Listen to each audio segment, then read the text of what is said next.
আসসালামু আলাইকুম guys, welcome back to our new class. তো আজকে চলে আসলাম নতুন একটা ক্লাসে। সো অনেক দিন যাবত আমরা অসুস্থ, আমরা দুজনই অসুস্থ অনেক দিন যাবত, যে কারণে আসলে এই ক্লাসগুলো নেওয়া হচ্ছিল না। প্রায় এক মাসের যাবত আমরা অসুস্থ ছিলাম, যে কারণে আসলে ক্লাসে আসা হচ্ছিল না। আর আমাদের মতো এরকম অনেকে অসুস্থ, যেহেতু সিজন চেঞ্জ হচ্ছে, সিজনের সাথে সাথে অনেকে এরকম ঠান্ডা জ্বরে ভুগছেন। তো আরিফ ভাই, আজকে কি নিয়ে ক্লাসটা করা যায়? যেহেতু আমরা আসলে হুম অসুস্থ, আমরাই ঠান্ডা জ্বরে ভুগতেছি, হুম coffee ভুগতেছি।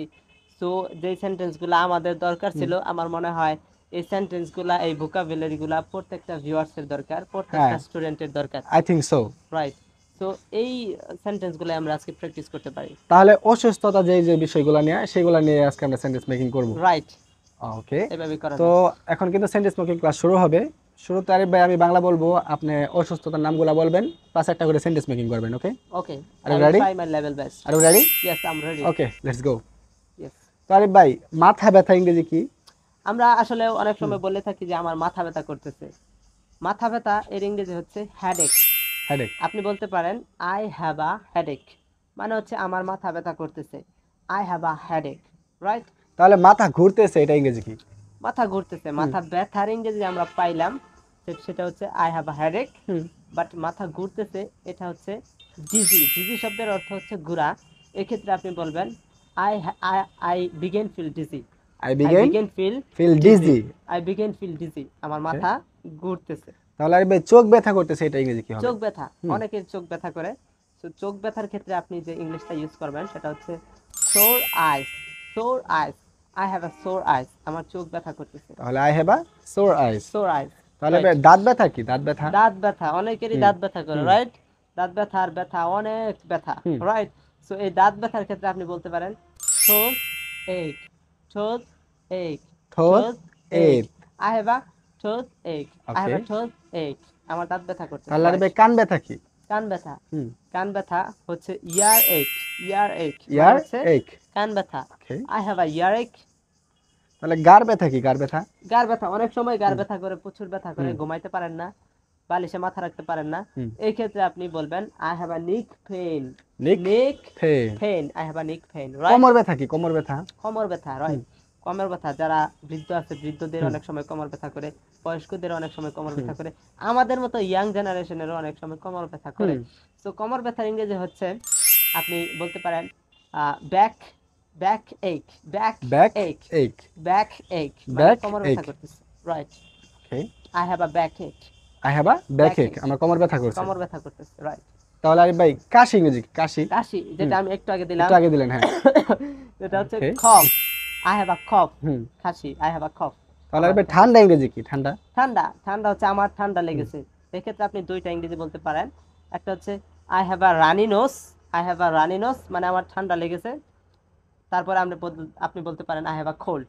I have a cold. Cold I have a and. Runny nose. তাহলে ঠান্ডার ইংরেজি আমরা শিখলাম দুইটা, রানি দুইটা। Nose and and cold. Cold. Right. তাহলে আরিফ ভাই, গলা ব্যথা, এটা বলছি আমরা, গলা ব্যথা বলছি। ইয়া তাহলে ইয়া, সোর হ্যাঁ থ্রট, হ্যাঁ সোর হ্যাঁ, তাহলে থ্রট। হেসকি যে আসে, হেসকি ইংরেজি কি? হেঁচকি, অনেকে হুম এইভাবে হেঁচকি দেন খাওয়ার সময়, পানি দাও আমার হেঁচকি উঠছে, হুম হুম মানে পানি দাও আমার হেঁচকি উঠছে, প্রচন্ড হেঁচকি পাচ্ছে। হুম। তো আপনি এই ক্ষেত্রে হেঁচকি দেওয়া এর ইংরেজি হচ্ছে hiccup. Hiccup, I am hiccup. Feeling hiccup. Hmm. Give me water, I am feeling hiccup, এভাবে বলতে পারেন। অনেক রাইট। সময় আমরা রোগের নাম না বলেও আমরা বলি যে অসুস্থতায় ভুগতেছি, মানে অসুস্থতায় কোন ভুগতেছি। রোগ হয়েছে এটা না বলে সরাসরি বলি অসুস্থতায় ভুগতেছি। তাহলে অসুস্থতা ইংরেজি কি? অসুস্থতায় হুম হুম। ভুগতেছি, এক্ষেত্রে বলবেন I am feeling illness, illness. অথবা I am suffering from illness. Illness. I am suffering from illness. Illness মানে হচ্ছে অসুস্থতা। রাইট। তাহলে ইলনেস দিয়ে কিন্তু আমরা সব রোগের নাম প্রকাশ করতে পারবো, কিন্তু জ্বরের নামটা প্রকাশ করতে পারবো না। রাইট। জ্বরের রাইট। নামটা কিন্তু সম্পূর্ণ আলাদা। ইয়েস। তাহলে জ্বর কি? সরি, হুম যেহেতু আমার আসলে কফ আছে, এই হুম ক্ষেত্রে কফটা একটু হুম। জরুরি প্রায় দেওয়া প্রায় আমার আসে। জন্য, আমার জন্য। হ্যাঁ, সেটা সো ভিউয়ার্সরা জানে যে আমরা দুজনেই অসুস্থ। ইয়া, হুম রাইট। সো জ্বর, জ্বরের ক্ষেত্রে আপনি বলতে পারেন, জ্বরের দুইটা ইংরেজি, হুম। একটা হচ্ছে ফিভার আর একটা হচ্ছে temperature. Temperature. Temperature, fever. Fever. আপনি বলতে পারেন আই হ্যাভ টেম্পারেচার অথবা I have fever. Fever. Right.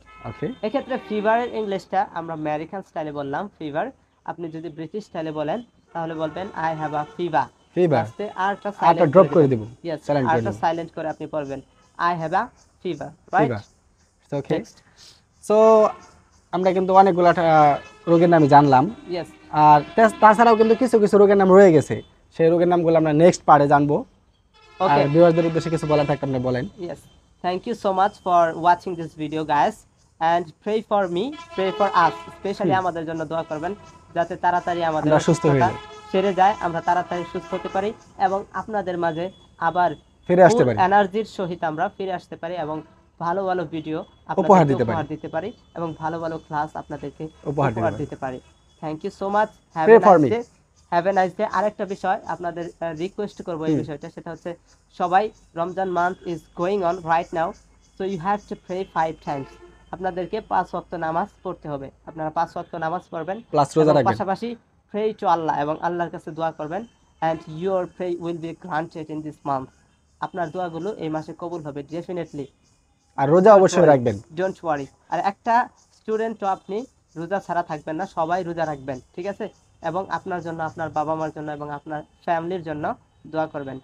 Have a nice day. I will see you with the new topic, with the new video. Thank you so much.